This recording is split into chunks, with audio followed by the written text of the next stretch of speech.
is still a daily struggle. Power outages have become part of everyday life, forcing homes, hospitals and businesses to depend on costly petrol and diesel generators just to keep the lights on.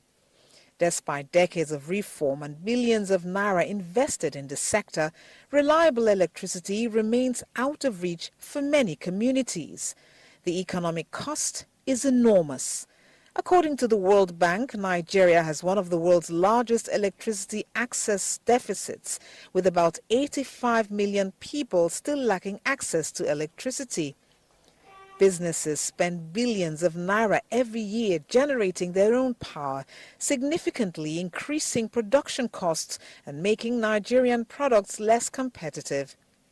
Electricity generation on the national grid also continues to fluctuate, often delivering only between 4,000 and 5,500 megawatts for a population of well over 200 million. Now the federal government believes renewable energy can help bridge that gap. It has commissioned 32 interconnected solar-powered mini-grids expected to provide electricity to approximately 50,000 Nigerians, particularly in underserved and unserved communities. The initiative is part of broader efforts to expand energy access while reducing dependence on fossil fuels and supporting Nigeria's clean energy transition. Kudos to Mr. President Bola Ahmed Tinubu, for the decentralization, for empowering the subnationals and empowering private sector's involvement. You saw earlier, you saw private sector players, this is private sector player, and you saw the banks. For the banks to participate in this, it means it's able to get the blended rates. Yes. That is also conducive for this. Funding are also coming in from external communities, which means there's trust in our economy and there's trust in economic growth. Unlike the national grid, solar mini-grids generate and distribute electricity within individual communities, providing a more localized and, in many cases, more reliable source of power. Reliable electricity can extend business hours, improve healthcare delivery, enhance learning in schools, and reduce the cost of running small businesses. For communities that have waited years for a grid connection, mini-grids may offer a faster and more practical alternative. But questions remain over affordability, maintenance, financing, and scale. Can projects serving tens of thousands be expanded to meet the needs of millions?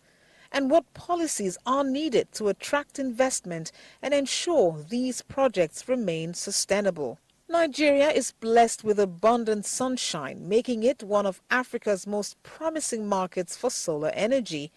But whether renewable energy can become the cornerstone of the nation's electricity future or simply complement a struggling national grid is a debate that continues to divide experts. As the country searches for lasting solutions to its decades-long power crisis, the question remains: can renewable energy truly deliver the reliable, affordable electricity that Nigerians have long been waiting for?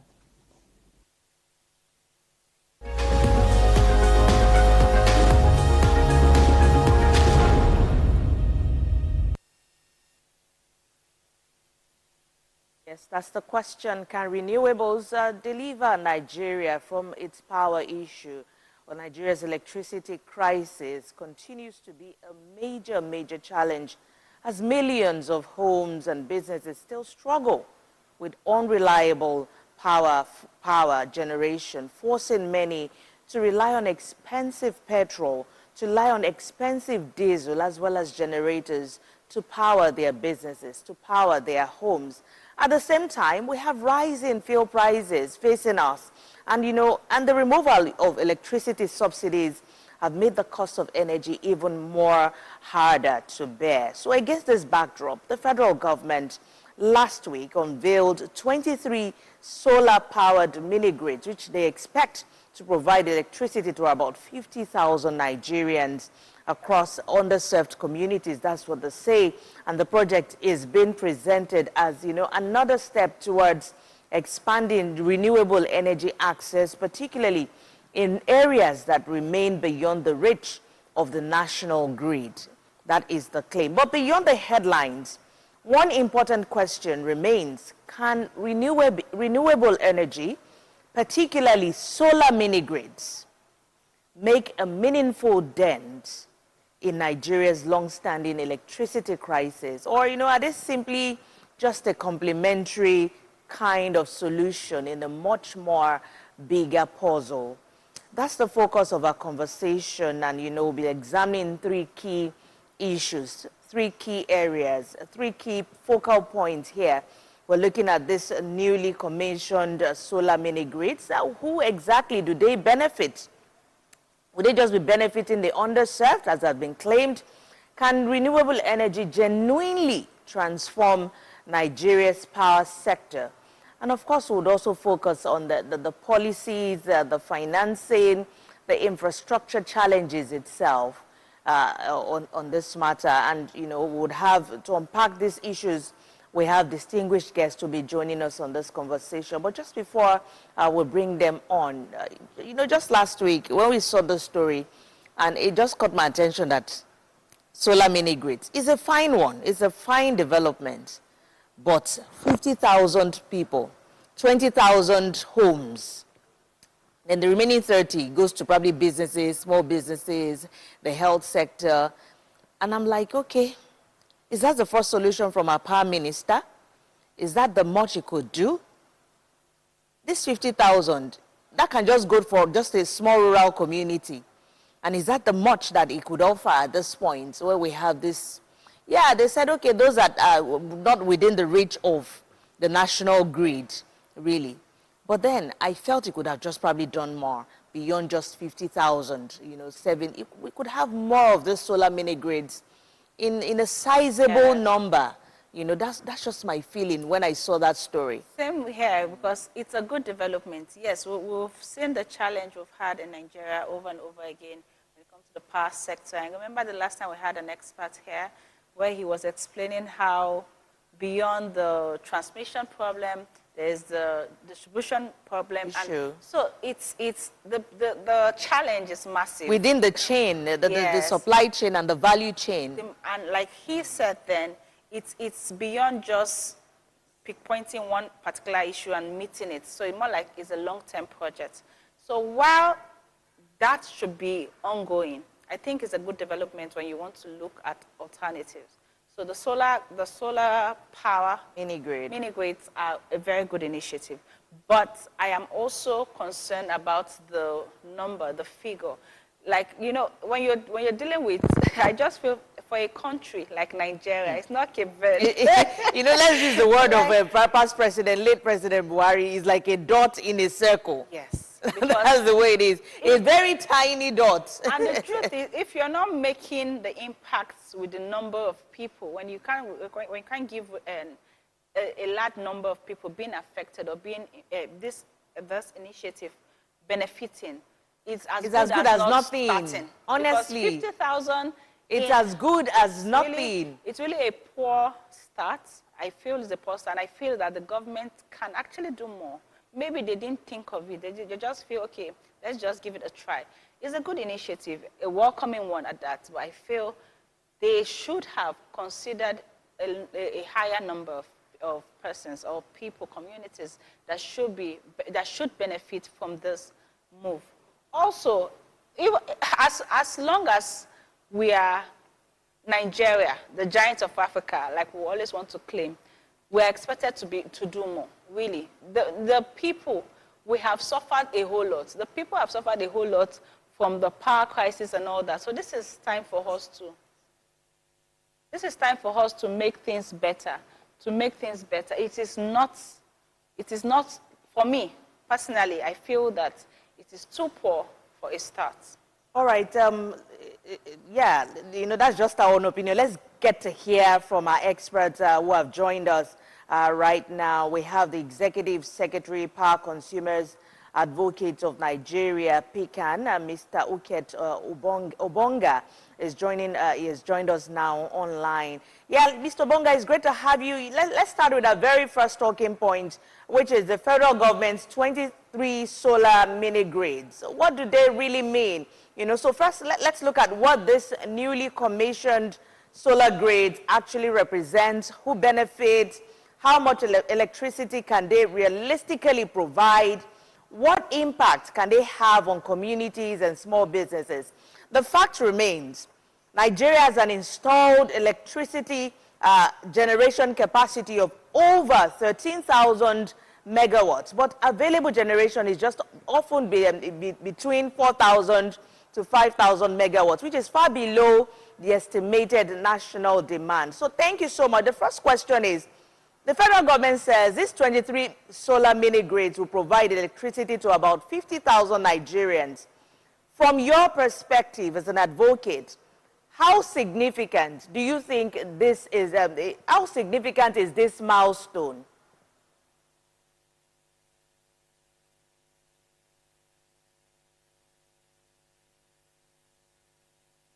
Mr. Bonga, can you hear me?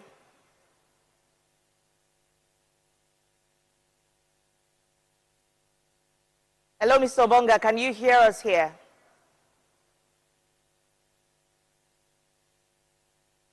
Okay, kindly unmute. You would have to unmute so that you could hear us.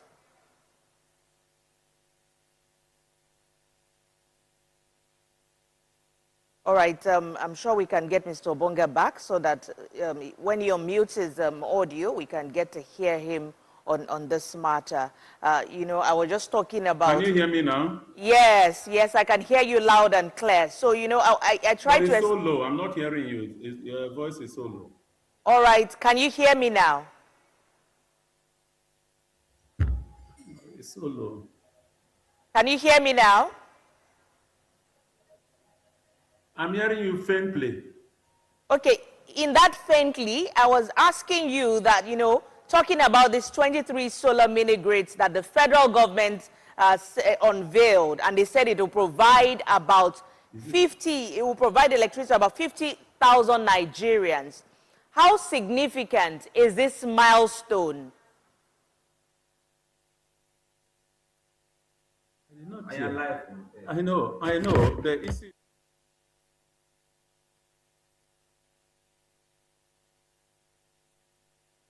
Back as soon as he's been able to set up. All right, Mr. Showumi, it's great to have you join us. Mr. Showumi is the CEO, Captree and Consultant, House Committee on Power, House of Representatives. It's great to have you. And we started with our first talking point, which is about, you know, the federal government's 23 solar mini grids. And, you know, what exactly does this mean? What do they mean? The government said it would give power to about 50,000 Nigerians in the underserved. And I was just asking, how significant is this milestone to you? Okay, so first of all, you have to look at it from the perspective of planning, in which case, as a country, we are encouraging what is called an energy mix. In simple terms, it means that our source of power cannot come from one source. We are going to get power from as many sources as possible. And traditionally, we have power from hydro, we have power, we have thermal power, we have power, the normal sources. One of the least sources of power within the energy mix is solar. So it is not the amount of people that makes it significant in terms of planning. It is the fact that this is a traditional source of energy, or a source of power within the energy mix, which is now going to reach a community of people that typically the existing energy sources cannot reach. So look at it this way. Let's say you get a vacuum cleaner into the house or into a mug. That vacuum cleaner is able to penetrate some part of the rug, that typically the broom cannot touch. So it is not like it's going to bring out more dirt, but it's that it's going to reach certain parts that the traditional source of cleaning cannot touch. So that is what makes it significant. So it's in terms of planning and in terms of coordination of power for everybody that makes it significant. Yes, while I agree with you, you know, Nigeria still has millions of people without reliable electricity. Given the scale of the challenge, you know, are mini grids really are they a practical solution for just a small piece of a much more larger puzzle? So like I said, you have to look at it in terms of planning. So let's say you are given the responsibility to control a crowd that is 500,000. It is going to start with a plan. You are going to have certain crowd control units in certain places. You are going to have certain people line up in certain places. You know, you are going to have plan. So when you are going to serve people that are in millions, you first need to have an energy plan. It is that execution of that plan that will now ensure that over time you meet those millions. It's not magic. It's not like there's going to be an energy source that will suddenly meet 500 million people or 20 million people. That's not how it works. There's going to be a strategy that is going to reach households, cities, villages, hamlets. So part of that plan is what is called the energy mix.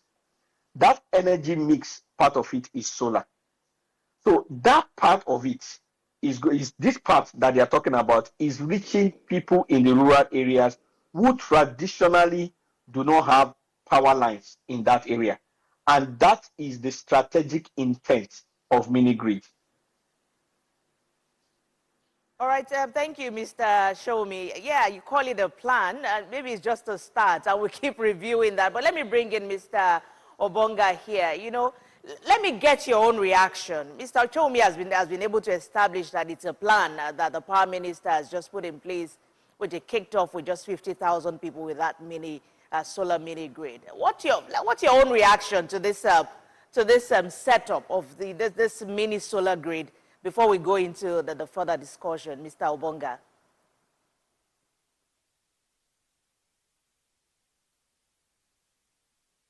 Hello, Mr. Obonga, can you hear us?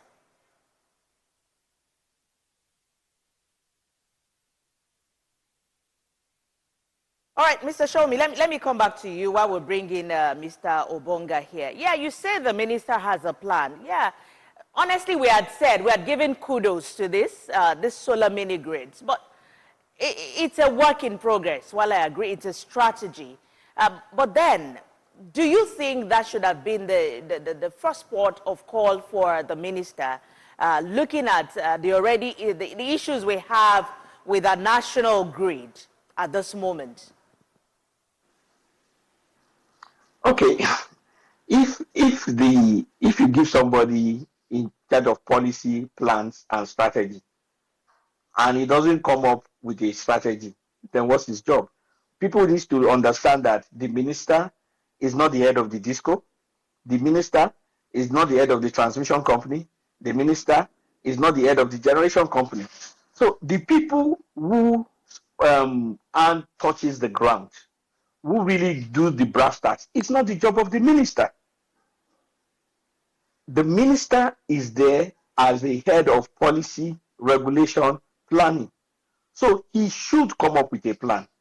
In terms of those who are going to increase the existing and ensure that there's reduction in load shedding, then you are going to be talking to the DISCOs, you are going to be talking to TCN, you are going to be talking to GENCOs, and you will have the minister to supervise them. And if the minister doesn't have a plan to supervise, what is he going to do? I mean, what is his job? So I don't see him doing anything different. Honestly, that your reaction when you laughed when I said, okay, all other people also have their, their responsibilities. Yeah, they do have their responsibilities, but we expected so much more from every minister that comes. We always expect. And when he made this unveiling last week, the reactions I got, the body language I got from many of the people that asked questions, we were just like, okay, let's just watch out. But then, okay, beyond, simply providing electricity, Now he has said, okay, there's a plan, and his first plan is to provide this 50,000 homes in the underserved. What kind of economic impacts, really, can communities expect? Can projects like this genuinely transform livelihoods and support small businesses? Okay, so let me first say this. If you ask the average Nigerian that does he understand the issues in the power sector, he will say, no, I don't care. I just want power. It is vibing, but it is ignorant. And nothing is ever solved with ignorance. So the first thing is that if we keep putting blames on the minister that is not the responsibility of the minister, we are acting in ignorance. The minister cannot do what is not his job. I mean, take for example, by God's grace, you are in this position within your company.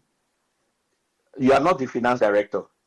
If people expect you to handle finance and say because you are with this company, yes, they can expect it, but the expectation will be wrong. So the certain things that people want, the persons responsible for it, they are not facing those people. And if they don't face those people and there isn't some critical energy and critical demand from those people will not improve. So the first thing is that for us as Nigerians, we need to understand how the power sector works and who has what responsibility. Okay, take for example, the distribution companies, they are privatized. So what can a minister do to a private company? Yes, he has some responsibility because they're in the sector and all that, but really, what can the Minister of Information do to a private television company? It's possibly the same thing. So, first of all, as a people, we need to know who is responsible for what. Then we can now put the critical mass of energy on those people so that they can perform. Because if we take somebody's responsibility and say it must be government because that is the easy and lazy way, yes, we will continue vibing and we'll continue shouting, but it will keep on being like this. So, and why did I say all of this? He said, because the expectation from the minister was high. But you are expecting from the minister something that may not be his job. So, there's no magic that is going to happen for somebody to do what's not his job. So, first of all, we need to be clear on what we want in terms of, do we want increase in generation? That's a disco issue. The things that have been generated, why are they not transmitted? That's a transmission issue. The things that are generated and transmitted, why are we not getting it? That's a distribution issue. And if all of them are not acting, then we can call on the minister, call on the regulator, and call on government to come and address them. But when we take what is a generation issue and transfer it to the minister is not going to come and tell you that it's not my responsibility. He will just tell you that he's doing his job. So we as a people that are demanding certain things, we need to understand and be clear in what we are demanding. That is the minimum requirement for there to be progress. Mr. Shomi, yes, to a certain extent, I agree with you. But, you know, over time, the people have lost the trust in the government or the confidence in this sector. And, you know, they're like a vulnerable victim here. And they might not even know who to address. But, you know, the minister is the one in charge and is the one we see. We do not see the discos, we did not see the TCN, we did not see the GENCOs in all of this. Yes, Mr. Oduto, Chief Oduto also talked about this chain and how each person or each chain has a responsibility. We agree with you on all of that. But I was careful such that I would not even go into that matter. I wanted to focus on this solar mini grids and how much more they could do for us, but not looking at just this little that the minister has been able to provide for just 50,000 people. All right, let's just go beyond that now. How should the success of this project, I mean, how should we begin to measure the success of this? Is it by number of the communities connected?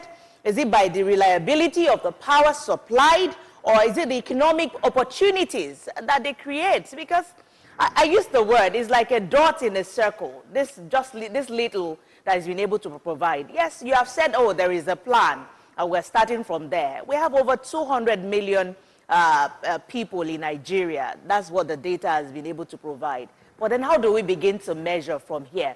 I'm sure the minister just has a number of years to be on that, in that position.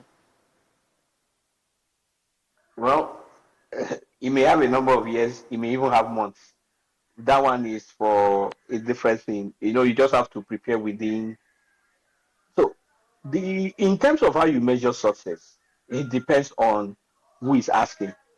So, the way the housewife is going to measure success within the power sector is totally different from the way the CEO who is running a company, or the gentleman who is running a small business, or somebody who is the head of TCN.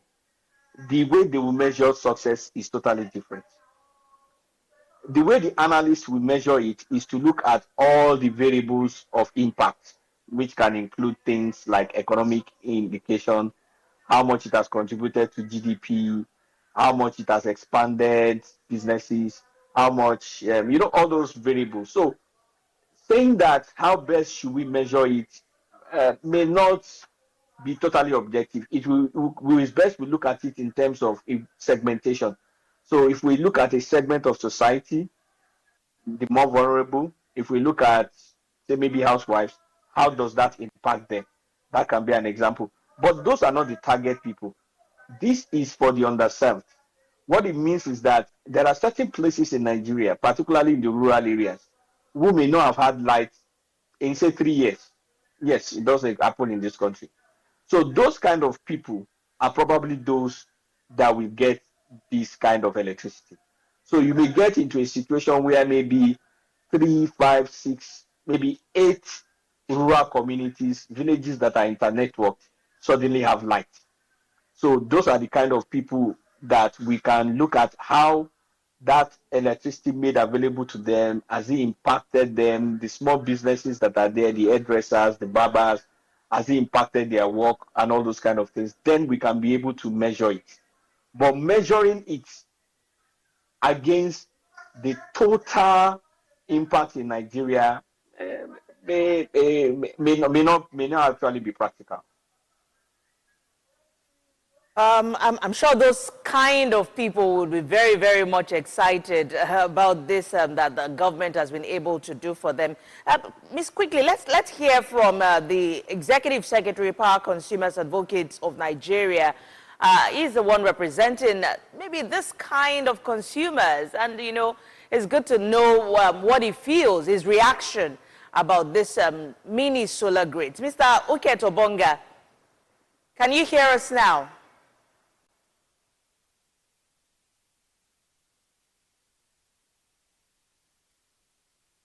All right, they're still having difficulty. Mr. Uket, are you there?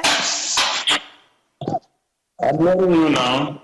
All right, yes, we're talking about, this mini solar grids that the federal government has been able to provide to some underserved communities. And from your own point of view, wanted to hear you. What's your reaction to it? Just before we go further. Yeah, thank you very much. I'm sorry for the connectivity problems here.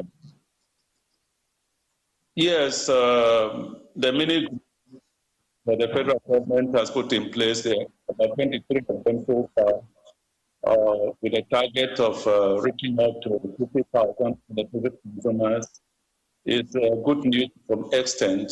So if you compare the number of Nigerians that don't have access to electricity and the number of Nigerians that are underserved, according to the World Bank report, about 95 million Nigerians don't have access to electricity. And they are more in rural communities, suburban centers, and in urban centers all over the country.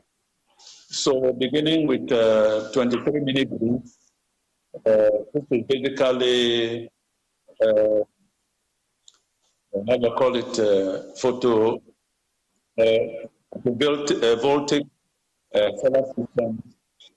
It's a good development, particularly to those who are benefiting from the $50,000.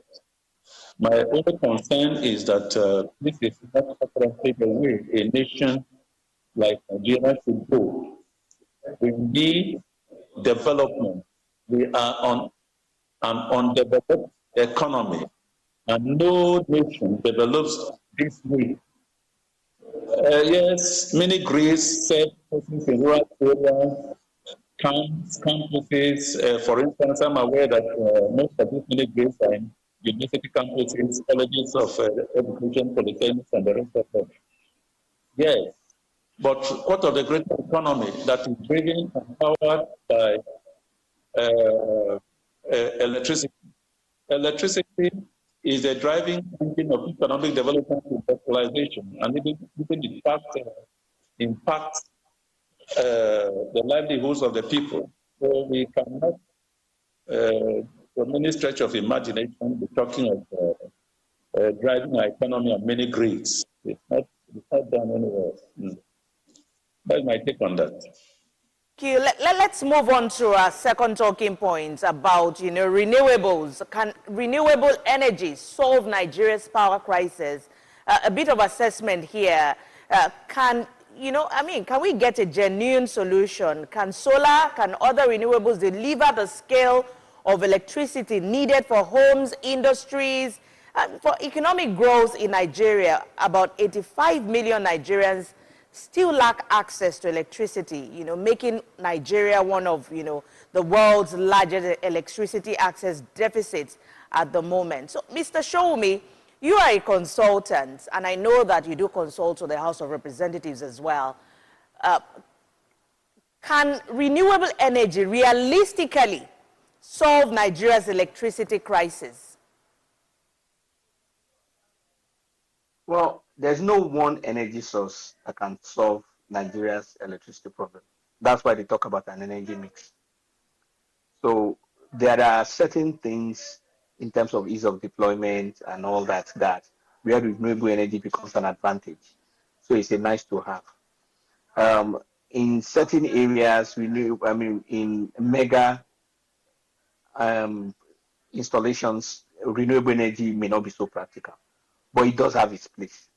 So the point is that there's a place for nuclear, there's a place for hydro, there's a place for thermal, there's a place for solar, there's a place for wind.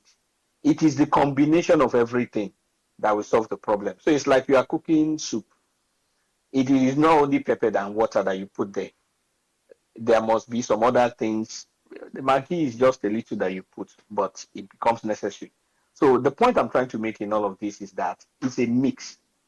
All of them have their place. And when we use the mix properly, we will get the solution that we are talking about and that we deserve. We will started using this mix. Have we started to scratch it?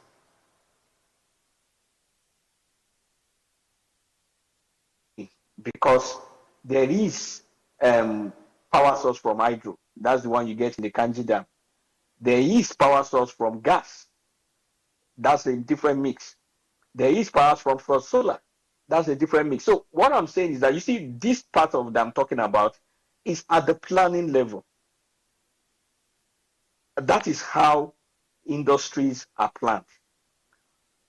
And that is why I keep saying that it is incumbent upon us to understand how the industry functions, how the sector is actually effective.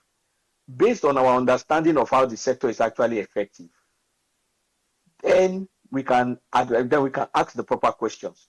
But we cannot ask questions based on what we don't know. It's not possible. Okay, there is a mix. Let me come to Mr. Obonga now. We understand, like what Mr. Showunmi said, there's different aspects to solve this crisis. Yes, we know we have this challenge in the power sector. Now, Mr. Obonga, I would like to come to you. We know that there's potentials in solar power in Nigeria because our focus now is on solar energy. But what are there limitations to the effective use of solar power in Nigeria? And maybe you would like to mention some. Yeah, thank you very much. But before I go into that question, I want to make it abundantly clear that all the major economies, industrial economies that started and they became what they are, the United States of America, Canada, China, Japan, the rest of Europe, they did not lay the foundation of their industrial development and growth on renewable energy. Renewable energy has a part to play. For instance, where do you need it? It is needed in areas that are not connected, remote areas, rural areas, to drive the economies and empower such communities.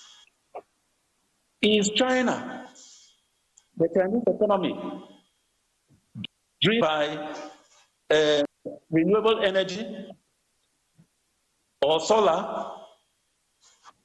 We are missing it in this country. If we are aware that Germany, Canada, China, United States of America are still generating a large quantity from coal,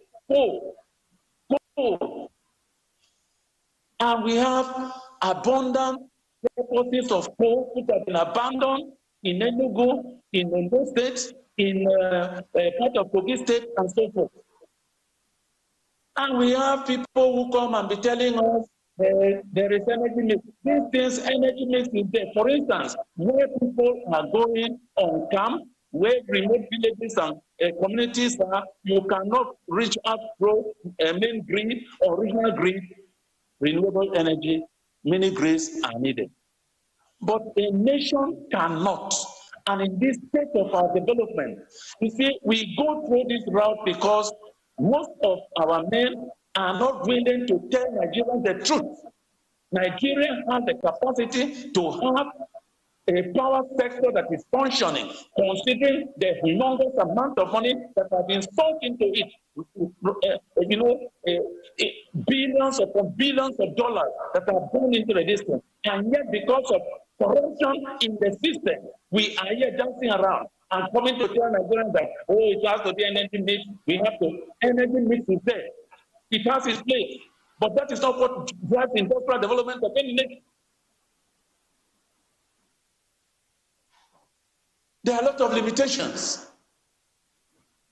If you have, for instance, you have a Jakarta steel rolling mill running. You have heavy industries that are producing. Are you going to go solar? What is the investment that is going to go into it to generate electricity to power heavy industries? Go to Nnewi and see the kind of machinery that are using in some of these factories. Can they be powered by renewable energy or solar or wind? So we should be very careful in this country. Okay, I don't know, Mr. Sowunmi, I think you would like to respond. I understand you mentioned earlier that when you're making soup, there's a place for water, pepper. So for your own understanding, do you feel that the renewable energy has limitation for Nigeria economy, the power sector rather?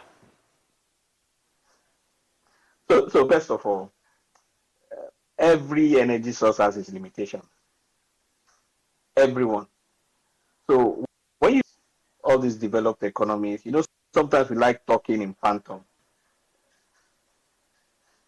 Most of South Africa, US, Canada, China, more than 60% of their energy comes from, and you don't even need to go for it. You can Google to know that. Nuclear energy for safe uses produces close to 100 times what an equivalent source would do from even hydro. But you cannot base all your power on nuclear, despite all the huge things. I think even in France, close to 80% of their power comes from nuclear. So, but you cannot base it only on that. So that's why there's hydro, That's why there's thermal, which uses gas, and that's why there's solar. I think Nigerians need to understand that outrage is not a strategy. The fact that you are angry does not mean you know what you are saying. The fact that you are condemning people does not mean you are right. This is science. It is not, it doesn't respond to anger. It doesn't respond to outrage. It responds to knowledge. If you don't know, you don't know. You cannot fake your way into a solution. You cannot talk into reality. It doesn't work like that. And it is important, again, I will say it, that Nigerians are knowledgeable so that they just don't get confused with anybody that has an anger.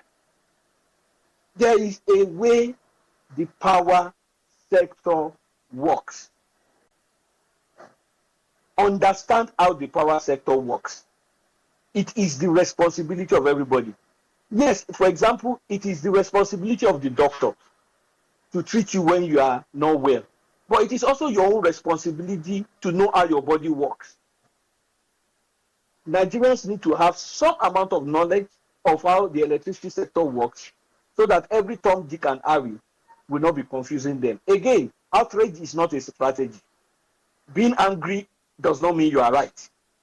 It is knowledge that solves ignorance.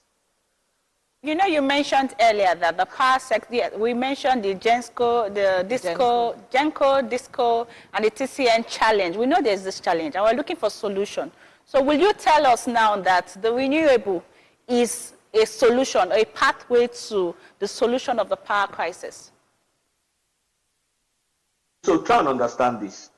Renewable only functions in the area of generation. Only. So what you are technically asking me is that if they solve the generation, will the power sector problems be solved? That is not true. But apart from that, that's on one side. Renewable energy alone cannot solve the generation problem. Just like hydro alone cannot solve the generation problem. Just like gas alone cannot solve the generation problem. Renewable energy just functions in the area of generation. So even if we are to solve the whole generation problem, it has not solved the power sector problem. We only move from one segment of a sector, the generation aspect, then we now move to transmission and understand what the issues are in transmission. Then if we solve all the problems in transmission, then we move to distribution. Then we'll be talking about things like ATC and C losses. That's the aggregate, technical, collection, and commercial losses. What is the collection losses? It means that even despite all the problems that we have talked about, and we sell the little, there are people that steal energy. When those people steal energy, it doesn't disappear into the air. That guy that you call smart that is around, they are actually sabotaging the system. Because when they steal the energy, it is the system that still pays. Those are examples of the myriad of issues that are in the industry. So why would anybody think an industry bedeviled with so many issues is going to be solved simply by renewable energy or by solar or by hydro? No. People need to understand what the issues are so that they will understand what is being discussed. You cannot just be angry and be saying that we are knowledgeable, we have power, we have money. No, that's not how it works. There is a place for knowledge. All right, Mr. That Shomi. is my contribution on this. Mr. Shomi, thank you. I'm sure Mr. Obonga also has something to say in this regard.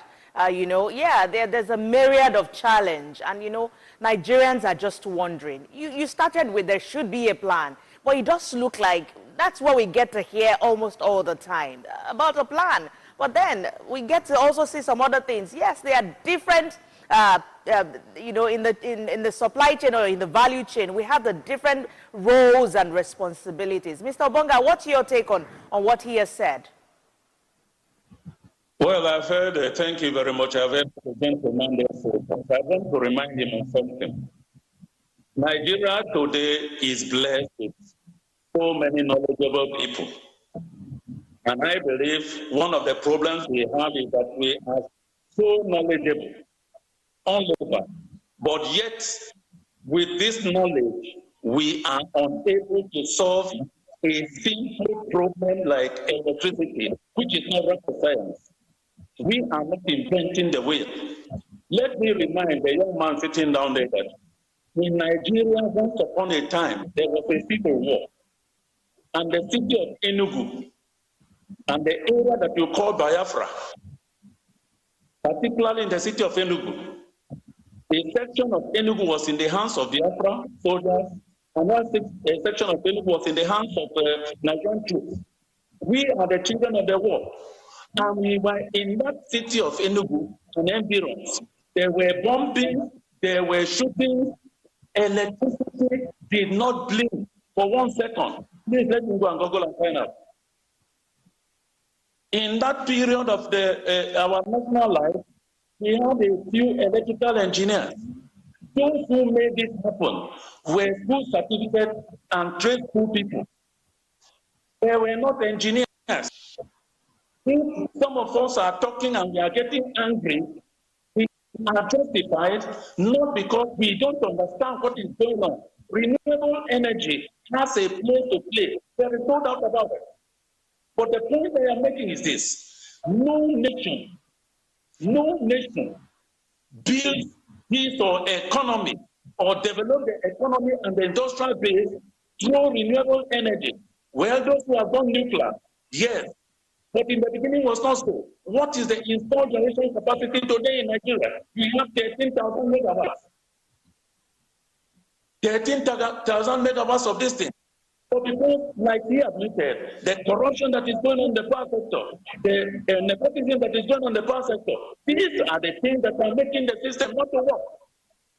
Even if you have knowledgeable young men like that young man in the studio there, but that is in this panel, even if they write to the National Assembly, they do anything, it will not see the light of the day because we as a nation, we are not ready because of the corruption in the system. Why can't we make at least that 13,000 megawatts installed capacity or even 10,000 megawatts of installed capacity to be generated, transmitted, and distributed to Nigeria? How many, because of this failure, how many industries today have existed? I just was told that about 1.13 trillion naira was lost as a result of the challenges in the power sector. So why should we not be? We have lived in climes where these things work, and we know that we are not inventing the wheel in the electricity sector. So we should stop all this long Turancy and grammar. We should address the issues that will make the system work. I was a student far back in the 80s, and in 1982, I was in UK. In 1979, the British United Kingdom government started the process of privatization of the power sector, which was concluded in 2009, 30 years thereafter. And the privatization exercise started not in a county, in a part of a city, in the city. And they ran it, the ballot scheme was run for how many years? For 5 years. So people have done these things, they have gotten it right. What is our problem here? So it's not a question of getting angry or this and that. We know, I'm an energy consultant. We don't want to be born Nigerians with all technicalities, be talking all this London grammar. It has not worked until we go to the roots of the crisis. What is responsible? 23 transmission transformers were imported with a World Bank loan 16 years ago. None of those transformers are working today because they were substandard. Some of them were blowing up. Who has been held to account for that? So all these stories of coming to find solutions, we know the solutions. We were assembled by the French Agency for International Development in Africa, some time ago. And little boy, a 23-year, 24-year-old young man was standing there to educate us, to tell us, and he said it to everybody. The feminists, everybody was there. He said, you know the solution, but the willpower, the political will to do things is what is lacking. It's not the knowledge of technology. It's not the knowledge of expertise. It is not that we're lacking manpower. We have everything in abundance. And it can work if we are ready to make it work.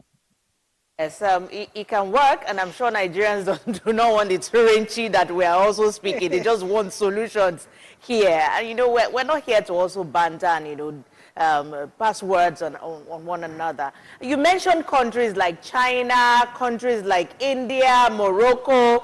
They have all made remarkable progress with renewable energy. Mr. Shomi, I know that you're also, you know, for this country. What lessons do you think Nigeria can adopt from countries like this in Africa? I thought that you would have asked the gentleman who's calling me a young man to answer that. Because all he has said, I've not heard one solution there. He said he went to the French embassy and a 23-year-old person was talking to him. What did he learn from there? I'm not sure I can remember him saying anything that made sense. All is the same anger and all that. To begin with, the Civil War ended 56 years ago. If he was, as he said, did not experience light blinking, that would have meant he was at least maybe 15 or 20 years old. That would make him about 76. Obviously, he's not that old. So he did not experience what he's talking about. My mother was in secondary school during the Civil War. So all that talk is just the normal rhetoric that people talk about. And you cannot be that old during the Civil War and be in school in 1980, because he also said he was in somewhere in the UK in 1980. I think we as Nigerians owe ourselves a responsibility in terms of what we digest. We owe ourselves that. And that is why I said that it is important. You said, you know, you just said it again, that what Nigerians want is just electricity. It is ignorant. Yes, it's good vibing that, yes, I don't care, I just want life. But nobody has ever achieved anything in ignorance. And when we keep promoting ignorance, we will still end up with people who will be coming to say or whatnot and all that. Because, okay, you have spoken about transformers being substandard, you have spoken about this and all that. What is the solution? No idea. And I was trying to explain how the sector works. He said, no, that the part of the problem in Nigeria is there's too much knowledge. Okay, so if there's too much knowledge, is the solution too much ignorance? You see, we cannot have a meaningful discussion until we are on the same page. And the requirement for us to be on the same page is a little bit of knowledge. And that is sincerely, if I'm going to leave everything with Nigerians, please just try. You can Google it. You see it on YouTube. There will be 3-minute, 5-minute videos. How does the power sector works? And that is general, it's universal. Once you understand that, you can ask the right questions. Because for now, there is no explanation that you will make that will make people who are biased to looking for something that will give them energy, something that will make them angry, that will make reading. People just want a reason to point to government. The sector is privatized. The distribution is privatized. It is private company. How can nepotism be in private company? How can corruption, how can you be talking about, yes, there can be corruption, there can be nepotism, but that is at the private level for private companies. The generation companies are privatized.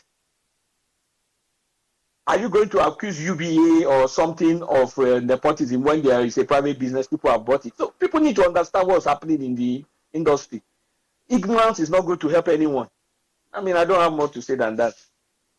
So Shomi, I was trying to get your take on countries that have tried renewables and, you know, what lessons we could even take from them. I'm sure there are some lessons. Yes, based on what you have said, privatization has gone, but the TCN is not privatized, at least for now.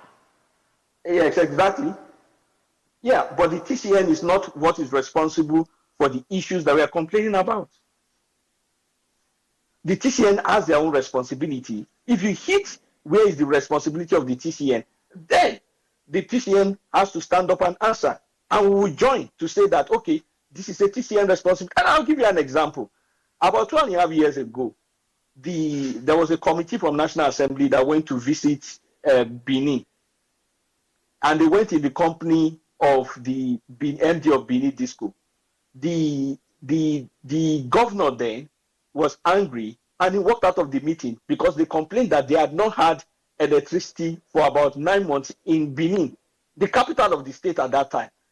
When the committee delved into the matter, they found out that there was a mega transformer which had been spoiled and which there was an issue between the TCN and the Disco on who was going to be responsible for the repair. So it's not that they didn't have the solution. It was a question of who was going to pay for the repair. And that was why people in Benin did not have light for more than, for more than 9 months. So there are some of these things happen, you get.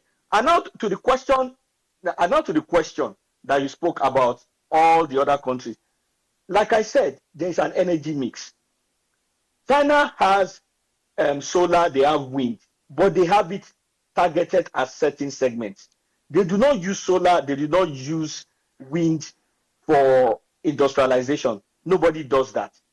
But power is not only for industrialization. For example, there's power in the house where I am now. There's power in the studio where you are now. That's not for industrialization. You can achieve that. You can achieve that with solar, with some of all those things. That's why we talk about an energy mix, because the demand for electricity is not only for industries, it's for a lot of things. So the idea that one source or one type of energy mix or one part of the energy mix is going to solve all the problems is not correct. All right. My contribution on the matter. Thank you. Mr. Bonga, we do not want to banter words here. We just want a way forward, really. Mr. Shomi has said his part. He's given some solution. I'm sure you have what to say about how to solve this issue going forward.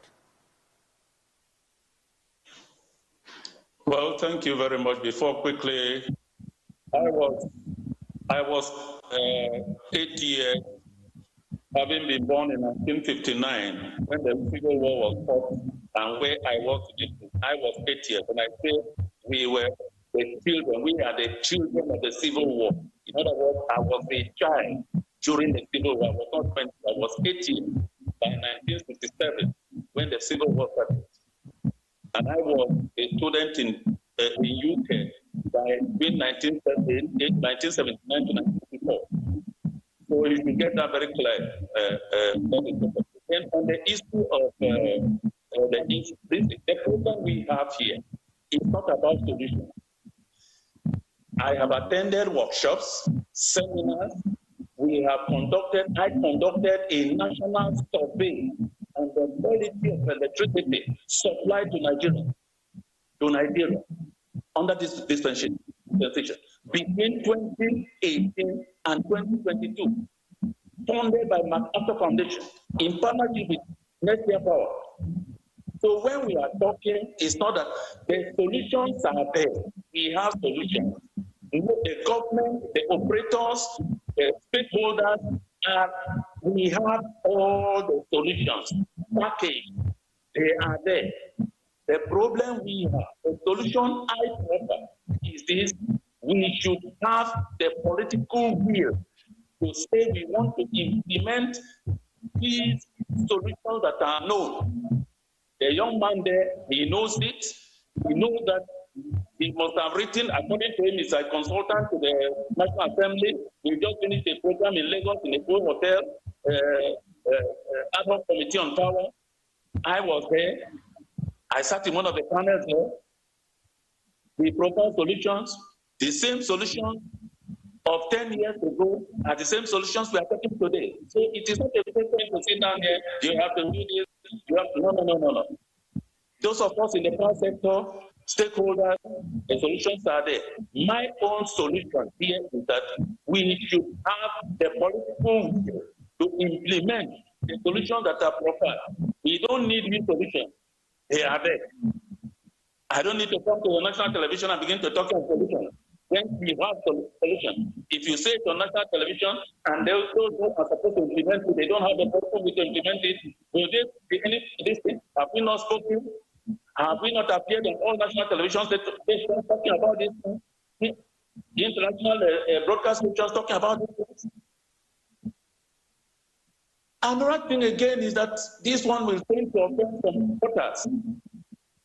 The problem we have here, and the solution is this. It's like a man or an individual who tells a lie, cover the truth, will require another lie to cover the first lie. That is where we are in the power sector. That's where we are in the power sector. They will come up with solutions, policy inconsistencies, policies on assault, all manner of things. Here, as you pointed out there, we have generation here, we have transmission, we have distribution. Recently, Dr. Usman Bo Mohammed, under 30 minutes interview in Granted, he told the world and repeated no. The Transmission Company of Nigeria, he left in 2019, 450 billion. And today, when we were assembled by NET for Transmission Company of Nigeria to come and give us a breakdown, they are rather 350,000 billion naira. Allegedly, there's so much of corruption going there. Don't you think that the solution to the problem there is to clean up Transmission Company of Nigeria, find competent hands that will put in there and who are willing to work, and the Transmission Company of Nigeria and transmission of electricity will work in this country? We are talking of distribution. He says here they are privatized distribution, they are privatized here. But the federal government is paying 4.3 trillion as subsidy to the GenCos. The federal government has 40% equity holdings in privatized entities. What is going on there? Who are the representatives of the federal government in the board of this? What are they doing? What have they done? Obonga. So it's not a question of solutions. We don't sit there and tell you what solutions we are talking. The solution is that have the political will, and I've said it. All right. We must, the current minister, if you want to write his name in gold, you should forget about all those memos that are coming from people. They should reach out to people who have done practical work going on there. In not Lagos where you are, we organize programs in the organized programs. We have data of everything that is going in that place. At Ibadan Disco, in Benin Disco, Enugu Disco, Port Harcourt Disco, Kaduna Disco. We don't talk from the point of sitting in offices to design projects and so forth. We reach out to the people there, and we have data.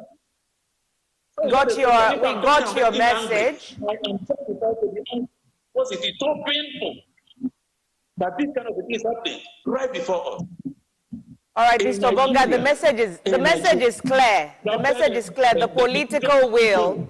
In Ghana, and it's a consultant to the government of Ghana in Nigeria. Thank you, Mr. Bonga. The message is clear. The political will. And I'm sure that Mr. Shomi has also made his message very clear. Nigerians need to understand how the power sector works, the mix. We need to understand the mix. And the political will is what you have said. And I'm just hoping that the Prime Minister has got the political will to be able to handle all of this, myriad of challenges that we have.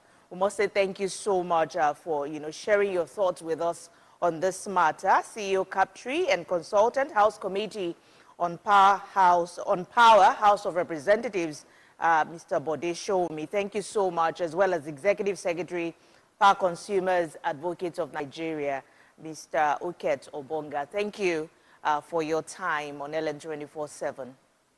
Thank you very much. Thank you very much. All right, it's been an interesting conversation, and the conversation continues because the problem is yet to be solved, Nigeria's power crisis. But can renewables solve our challenges? I bet the word is yes. But then there are areas with which we could solve them, and we could combine all of these sources, or all of these sources of all these renewables to be able to solve our challenges with the political will. That's like the agreement or the bottom line on this conversation. All right, right after now, we're looking at the IPO that was cancelled. That's the Dangote IPO, and the lessons learned from that IPO as an investor, as somebody who has an interest in investing in the Nigerian exchange. What are the lessons that should be taken from that event that happened, even when the SEC had to, come out to cancel and to say, no, this is just not what's happening? We have that conversation on our Business Review segment this morning. We'll be right back in just a moment. Please stay with us.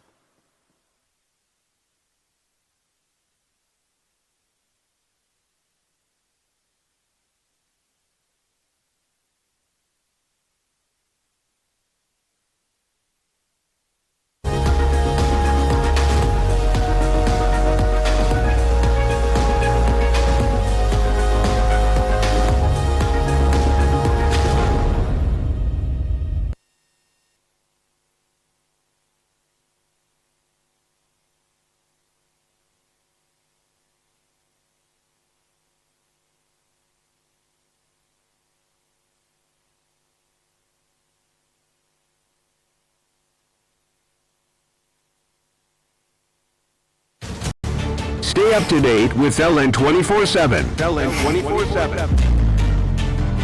With news, politics,